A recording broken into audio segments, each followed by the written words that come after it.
The year was 1903, and Ashbrook, Missouri, rested under a blanket of snow so heavy that even the church bells rang softer, muffled by the winter air. Horses pulled carts along the main street, their breath rising like steam into the frozen sky. Families huddled around fireplaces, telling stories to pass the long, bitter nights.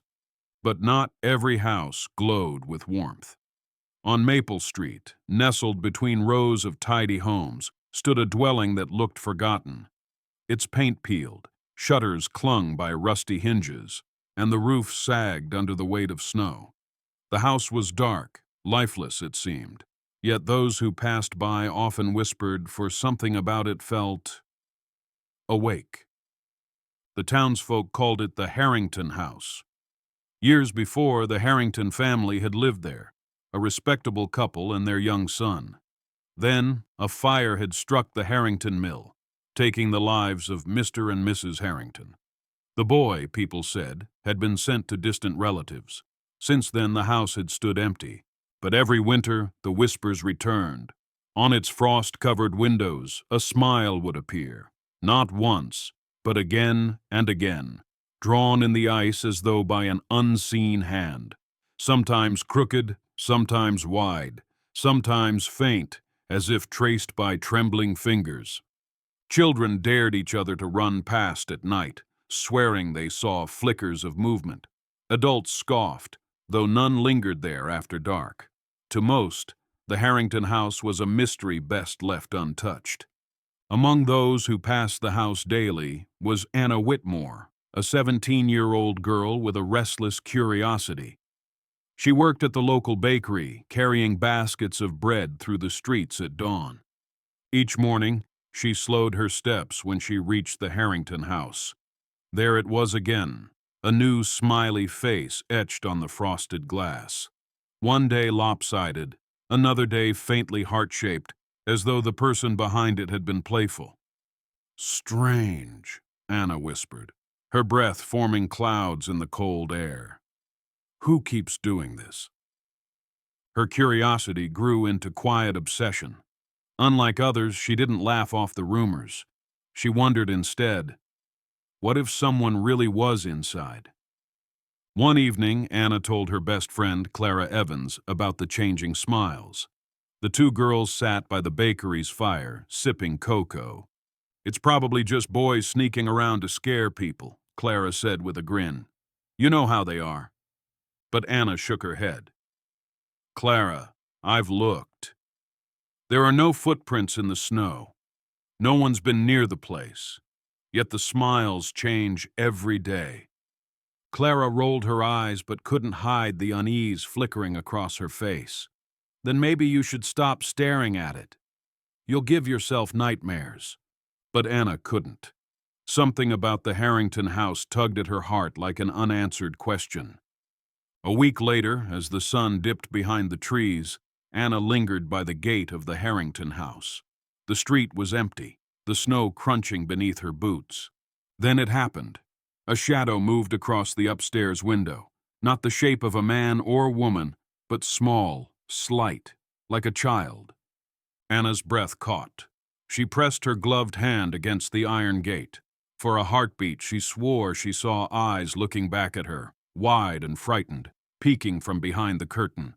Then, as quickly as it appeared, the shadow was gone. The curtain fell still. Anna's pulse quickened. She could no longer dismiss it as imagination.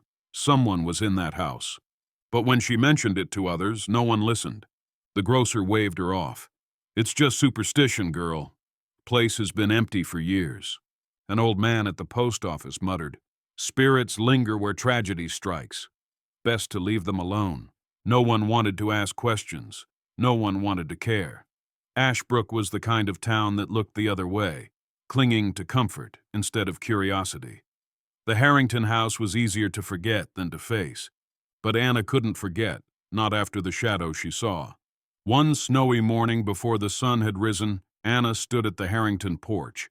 The wood was brittle, the steps creaked under her weight. Her breath clouded in the frigid air as she raised a trembling hand. Knock, knock, knock. Silence. She waited, her ears straining. Just as she turned to leave, there it was, a cough, a faint, rasping sound from within. Anna's eyes widened. She pressed her ear to the door, her heart pounding. Someone was alive inside. Anna's voice shook. "Hello? Is someone there?" No reply. She tried again. "You don't have to be afraid. My name's Anna. I just want to help." A pause. Then from the edge of the window, a small gap in the curtain shifted. A pair of eyes, large, hollow with hunger, and rimmed with fear, met hers. It was a boy, no older than 10. His lips trembled as he whispered through the crack, "Don't tell them I'm here." His name was Samuel Harrington. Between broken whispers, he revealed the truth. After his parents died in the mill fire, no relatives had ever come for him. He'd hidden in the old family home, terrified of being discovered. He feared that if townsfolk found him, they'd send him to a workhouse, places he'd heard stories about, where children labored endlessly, unloved and forgotten. He survived on scraps of bread. Occasionally the old baker, who once knew his parents, left food at the porch, suspecting Samuel might still be there. But no one dared speak of it. As he spoke, Anna's heart twisted. The smiles on the frosted glass weren't tricks or ghosts. They were the silent drawings of a lonely child trying to be seen. Anna promised she wouldn't tell. Samuel's eyes pleaded with her, shimmering with both hope and terror. From that day on, she became his secret lifeline. Each morning, she slipped rolls, fruit, or leftover pastries into a basket, leaving it at the window. Samuel's thin hand would appear, snatching it away quickly, as though afraid someone might see. The smiles on the glass grew brighter, more deliberate, his way of saying thank you.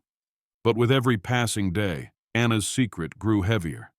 She was only 17, torn between her promise and the ache of knowing Samuel couldn't live in hiding forever. And deep inside, she knew the town wouldn't forgive her if they found out she'd kept silent.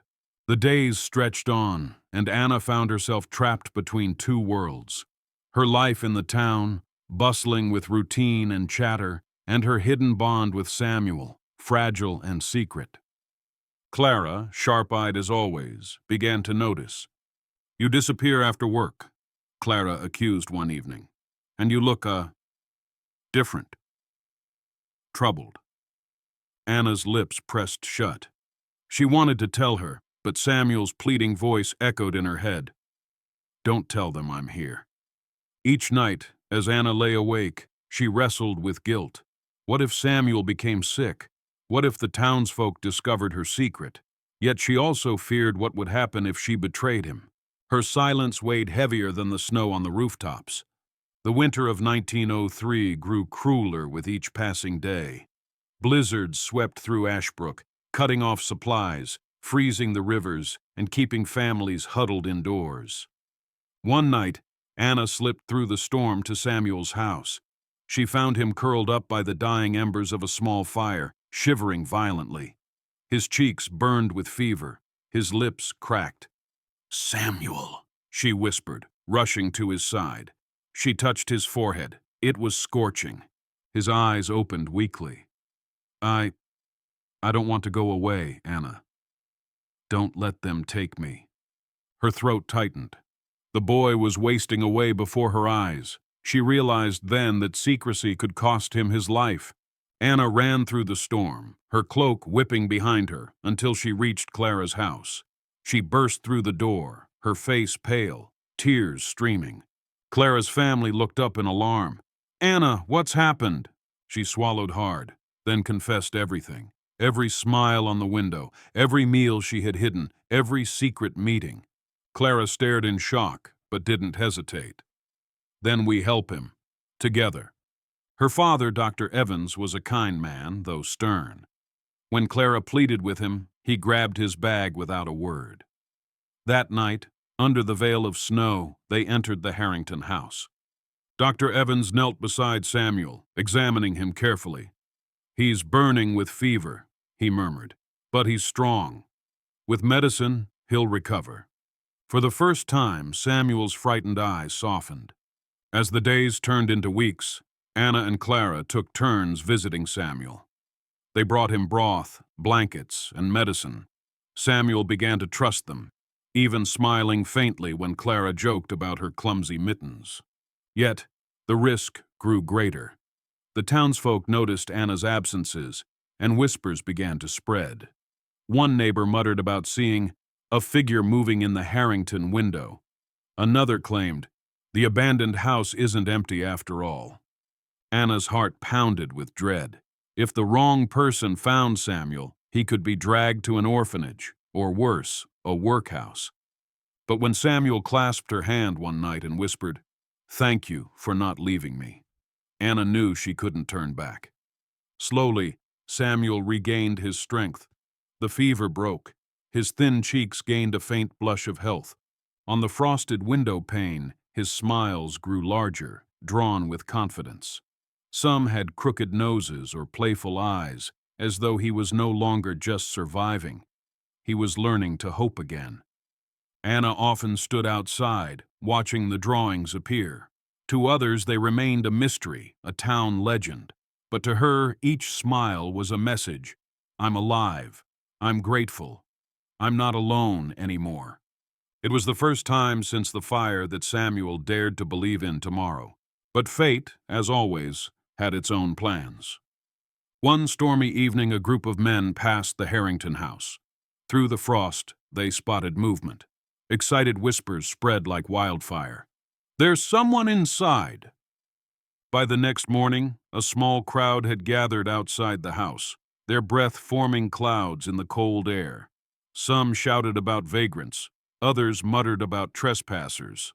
Anna arrived to see the crowd swelling, torches and lanterns in hand. Panic surged in her chest. She knew Samuel's secret was seconds from being torn open. Before the men could force the door open, Anna stepped forward, her voice trembling but fierce. "Stop!" she cried. All eyes turned to her. Her legs shook, but she lifted her chin. "There is no thief, no ghost. It's a boy. His name is Samuel Harrington, and he has been alone in this house, your house, our neighbor's house, for more than a year." Gasps rippled through the crowd. Murmurs rose. "You all walked past," Anna continued, her voice breaking with passion. "Every day you smiled outside, but someone was inside, a child, hungry, freezing, desperate for help, and none of you cared enough to look."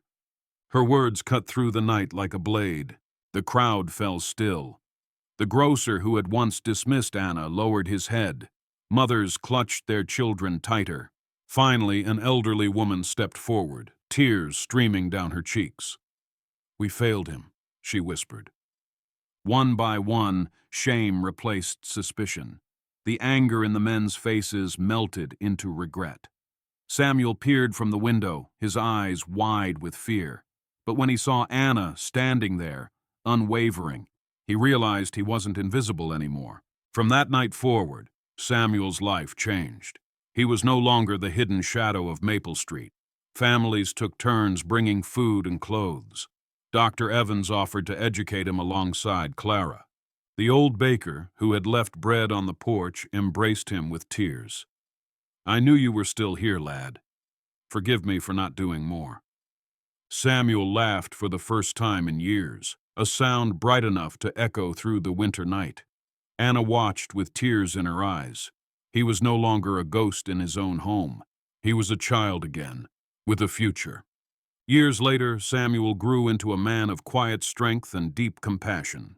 He often told the story of the winter of 1903, the story of the house that looked abandoned, the smiles that appeared on its frosted glass, and the girl who cared enough to knock. The Harrington house no longer stood, but its memory lived on.